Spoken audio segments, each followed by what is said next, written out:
Eto hong si Kibuloy, nakakuha ng plea deal, di ba? Nakakuha siya ng plea deal. Ano ho ba yung plea bargaining deal or sa plea deal? Basically, mga kotsero, simply put, yan po ay isang usapan sa gitna ng akusado at ng prosecutor na umamin na lang, tanggapin na lang yung tanggapin na lang yung krimen, tanggapin na lang na guilty siya in exchange for for information and better sentence, kumbaga. Mas pabor na sentensya, mas maikling sentensya, etc., etc. So, yun ang plea bargain. Ang balita ko kasi na meron niyang plea bargain, di ba? Pero ang kwento ni KOJC, baliktad. Oo. Na-absuelto daw si Kibuloy. Na-absuelto daw si Kibuloy at nawala ng ebidensya o nawala ng bigat yung kaso sa kanya dahil meron daw may umako nung kasalanan niya. Mga kotsero, mahalaga ho sa kanila yan. Bakit? Kasi kung hindi niyo pa, kung nakalimutan niyo na or kung hindi niyo pa ho alam, noong 2018 ho kasi, nung unang inaresto si Kibuloy ng Amerika, dahil siya ay nahuli siya sa money laundering. Oo. Nahuli siya sa money laundering. Siya ay nakadetain. Saan ba to? Sa Hawaii. At doon, mga kotsero, merong nangyari kasi doon sa Hawaii. Ano ho nangyari? Ang nangyari doon sa Hawaii, may umako nung krimen niya sa money laundering. Meron nagsabi na walang kasalanan si Pastor Kibulok. Wala siyang kasalanan. Ako ang naglo-launder ng pera. Yun. Meron kasing gumanon.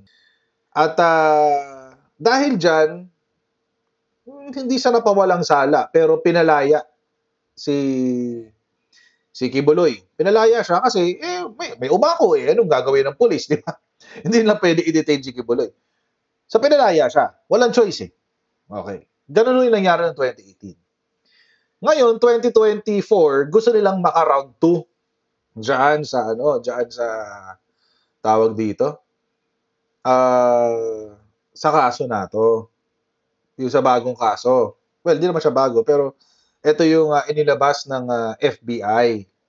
Tsaka merong warrant of arrest siya dito So, ano ngayon na nangyari? Ang pinapalabas ni KOJC, mga kotsero, ng kulto nila, ang pinapalabas nila, binasura daw ng US Court yung mga kaso. Pagbasura ng US Court sa mga kaso laban sa KOJC leader, welcome para kay Kibulok. Sabi, nagbubunyi hindi lamang ang kingdom of Judas cult, kundi maging ang mga netizen, hindi kayo lang. Huwag nyo kami idamay, no? Huwag nyo kami idamay dyan. Kasunod ng pagbasura, quote-unquote, pagbasura ng korte sa Amerika sa mga kasong human trafficking, forced labor at money laundering laban sa KOJC leader na si Marisa Dueñas. Sabi pa ni Israelito Torion, maging ang legal counsel ni Pastor Apollo Kibuloy na dito sa Pilipinas sa si Attorney Israelito Torion, sinabi na ang pagkakadismiss ng mga mabibigat na kaso laban sa KOJC leader ay malaki ang bentahe para sa mga kaso sa kanyang kliyente sa Amerika. Ay nako, Torny, don't count your chickens until they hatch from the egg. Binalita nila sa kanila. Ito yung balita nila. Patunay ayon sa isang batikang abogado na mahina ang ebidensya ng US Court laban sa isang KOJC leader matapos itong pumayag sa plea bargaining agreement. Narito ang balita ni Almar Forzuelo. Ibinasura ng korte sa Amerika ang mabibigat na kasong human trafficking, forced labor at money laundering laban sa KOJC leader na si Marisa Dueñas. Ito ay matapos na pumayag ang korte sa isang plea bargaining agreement.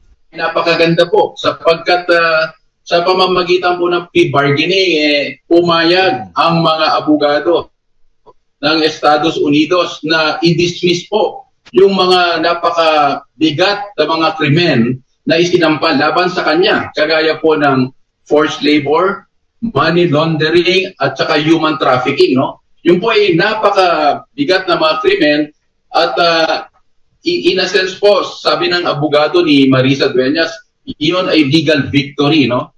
Para sa isang batikang abogado at dating Chief Presidential Legal Counsel Atty. Panelo, ang pagpayag na ito ng US Court sa plea bargaining agreement ay patunay na wala silang sapat na ebidensya laban sa nabanggit na KOJC leader. Alam niyo, pag sinabing plea bargaining, ibig sabihin, ang isang akusado ay may aaminin isang krimen kapalit ng iba pang mga krimen. Ang nangyari dito, merong krimen siyang inamin at tinanggal sa kanya yung laundering, human trafficking, at yung forced labor. At saka yung plea bargaining only validates yung aking teorya na wala silang ebidensya. Kasi bakit papayag ang mga abogado sa Amerika na ipalit mo ang isang krimen na parang lumabag lamang sa kanilang requirements sa kasal doon sa mas mabibigat na kaso? Ang ibig sabihin, talagang walang ebidensya. Kaya i-dismiss na lang. Sinabi naman ni Atty. Elvis Balayan, inamin ni Dueñas na nakalabag ito sa batas ng Amerika sa usapin ng kasal o marriage nang hindi sinasadya dahil sa iba ang konsepto ng kasal sa loob ng KOJC at sa batas ng Amerika. Ano daw? Samantala, pagdating naman sa kinakaharap na Wait. Ano daw? Iba ang konsepto ng kasal sa KOJC at sa batas ng Amerika? Sadya dahil sa iba na nakalabag ito sa batas ng Amerika sa usapin ng kasal o marriage nang hindi sinasadya dahil sa iba ang konsepto ng kasal sa loob ng KOJC at sa batas ng Amerika. Paki-explain nga. Siguro ignorante kami diyan, no? Oo. Siguro ignorante kami diyan sa konsepto nyo ng kasal sa loob ng KOJC. Oo. Ang pangit ng palusot nyo. Hindi raw sinasadya yung marriage fraud dahil iba daw ang konsepto ng kasal sa KOJC sa batas ng Amerika. Anong konsepto nyo ng kasal? Ha? At bakit sa konsepto nyo ng kasal, you are committing an illegal act? It's, Jero, halatang nambobola ang SMNI dito. Paano magkakaiba ang konsepto ng kasal tapos yung konsepto mo is violating a statute, a legal statute? Bakit illegal yung konsepto nyo? Ano ba yung konsepto nyo ng kasal? Na pag nagpakasal kayo sa isang tao, magdi-divorce kayo, tapos ipapakasal nyo sa ibang tao, arranged marriage, tapos pag hindi nagkasundo, quote-unquote, nagdi-divorce, tapos ipapakasal nyo sa ibang tao na bagong salta sa Amerika, tapos masisitizen siya, pag nag-citizen na siya, hiwalay na ulit, tapos ipapakasal nyo sa ibang tao na bagong salta ulit sa Amerika, kakasal nyo, tapos pag citizen na siya, hiwalay na ulit. Marriage fraud. Well, Samantala, pagdating naman sa kinakaharap na kaso ni Pastor Apollo C. Buloy sa Amerika, naniniwala si Panelo na madidismiss din itong lahat. Yung kaso ni Pastor Apollo Kibuloy ay walang kapatay-patayan at nakikita natin yan sa kalakaran na halos 5 taon na hindi nila sinusulong, hindi nila tinutuloy ang trial. Sapagkat wala nga silang ebidensya, kaya binibinbin lang nila, panay-postpone sila, ulit-ulit lang postponement. At pinapabayaan lang nila na yung kanyang warrant of arrest ay manatili. Kasi ang mga abogado, pag wala kang ebidensya, talagang gagawin mo, patatagalin mo, naghahanap ka ng ebidensya. Para sa Diyos sa Pilipinas bumahal. yun. At least napaamin si Panelo sa strategy niya. Oo, kung wala ka ebidensya, magpa-extend ka, ipa-postpone mo, postpone habang nakakakalap ka ng ebidensya. Oo. Pero mga kotsero, mukhang baliktad yata ang pagkakakwento niya. Na-content na natin to eh. Hindi ho ang Amerika ang nag-postpone ng postpone. Mm. In fact, mga kutsero, it has been documented at nababalita po ito, maski sa Amerika, balita ito, na ang nagpo-postpone palagi ay yung mga abogado ni Kibuloy. In fact, sinabihan na nga yung mga, alam niyo kung bakit daw? Alam niyo kung bakit? Kasi masyadong malayo yung plaintiff. Nasa Pilipinas yung plaintiff. So magpapabalik-balik pa sila para makausap lamang ang kanilang kliyente. Makakuha ng ebidensya sa kanilang kliyente. Magpapabalik-balik pa raw sila.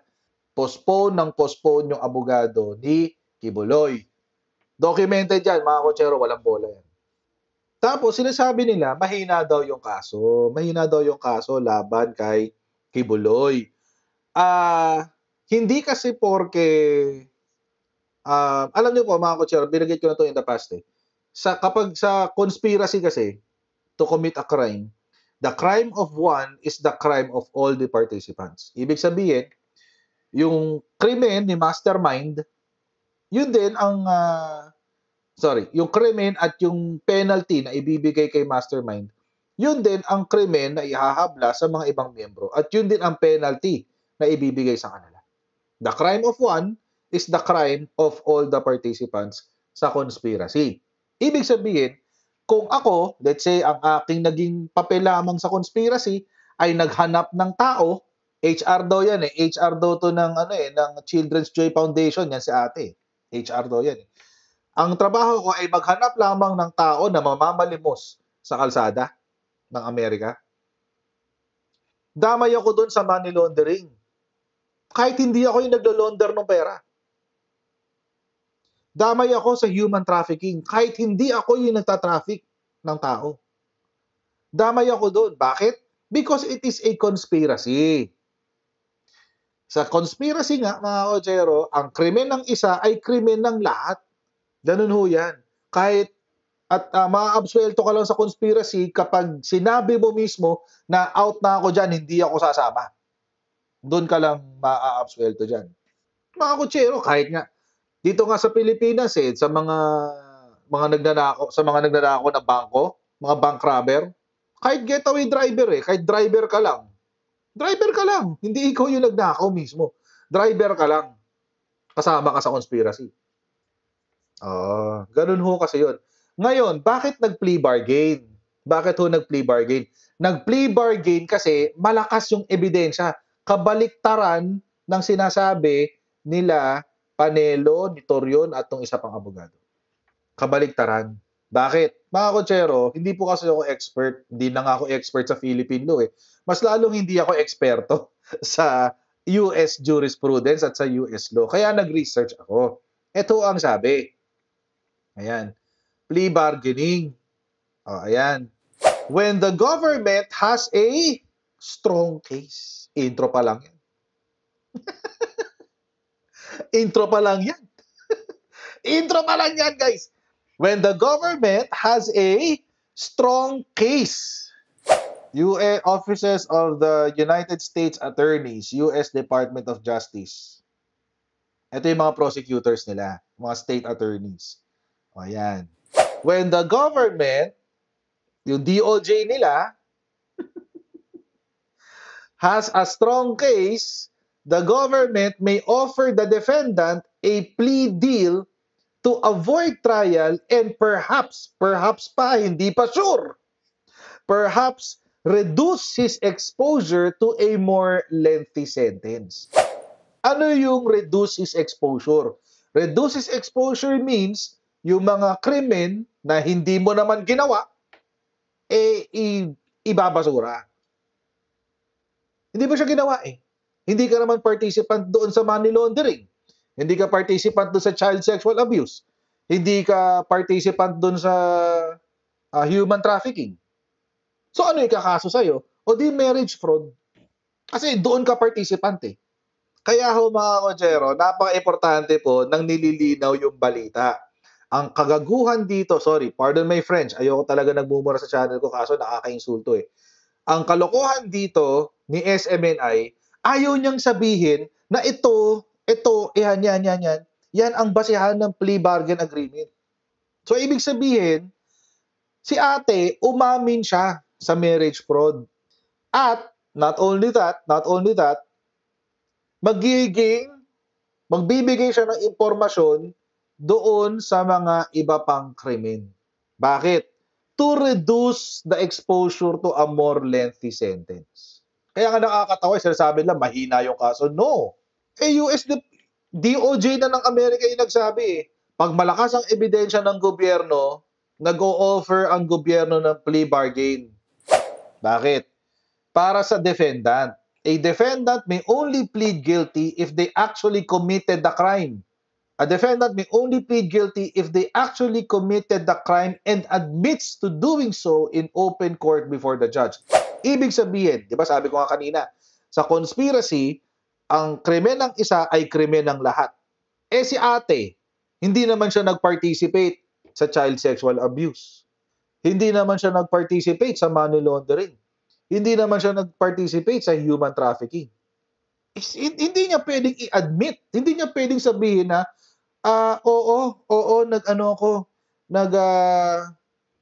nag-money laundering ako kahit hindi. Hindi pwede. Saan lang siya guilty? Sa marriage fraud. O doon siya mag-guilty. Doon siya mag-plead ng guilty. Guilty ako sa marriage fraud. In exchange, ito lahat ng impormasyon na alam ko tungkol dyan sa nangyari na yan. Ito lahat ng impormasyon na alam ko tungkol kay Kibuloy. Ito lahat, ganyan-ganyan. O di sasabihin ng sige, hindi ka na namin isasama sa kaso ng conspiracy to commit money laundering, conspiracy to commit human trafficking, conspiracy to commit child sexual abuse. Hindi ka nakasama doon. Dito ka na lang sa marriage fraud. May naisip ang DOJ natin. Ano sabi ng DOJ natin? Gamitin kaya natin yung plea bargain niya para sa kaso.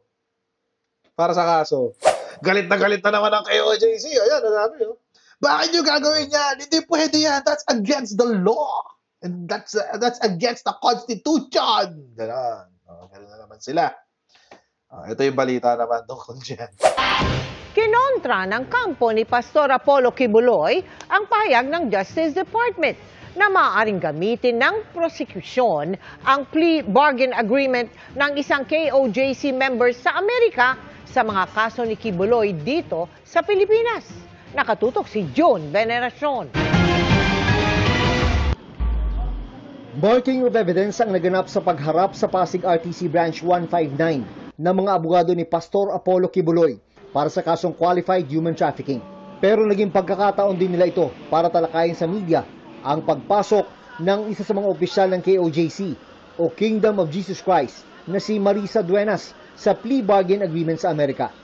Sa impormasyong nakuha ng Department of Justice sa US Embassy, pumayag si Duenas na aaminin sa korte ang pagtulong para ayusin ang hanggang 100 peking kasal ng mga KOJC member para makaiwas sa immigration law ng Amerika.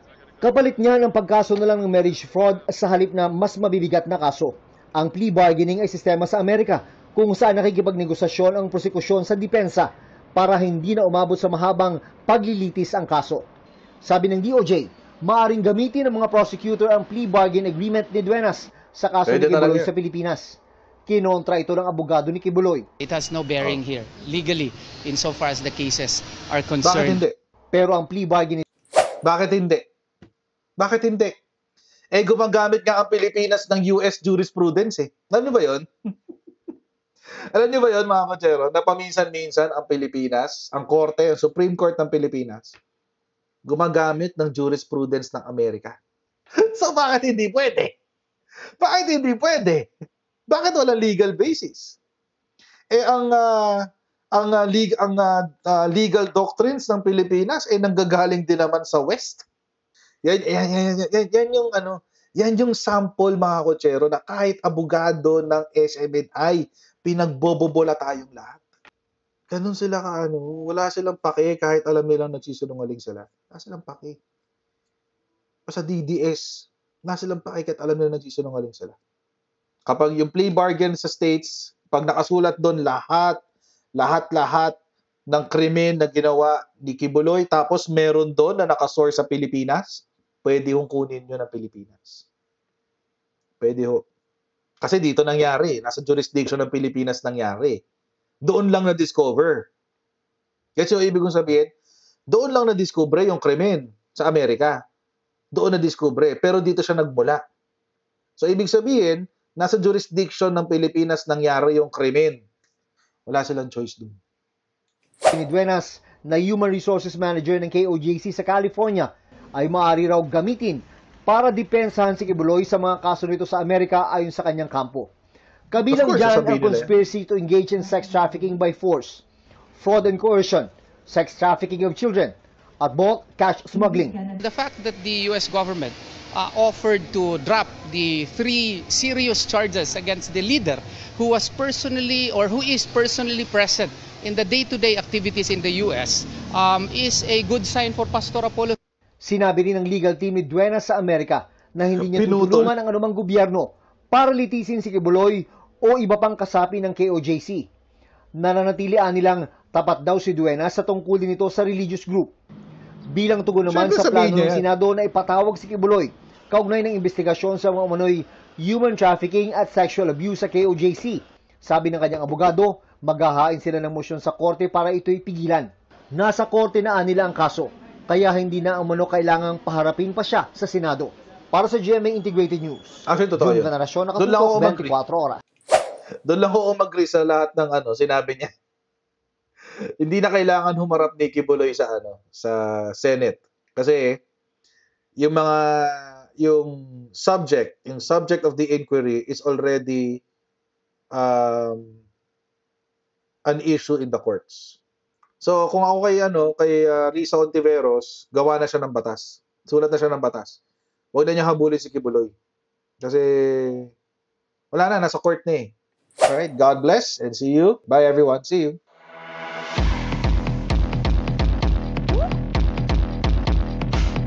Pag ganun, huwag natin gawing tanga mga Pilipino. Mas maganda kasi nasa lugar ka ng tama kaysa yung pinipilit mo yung pagkakamali.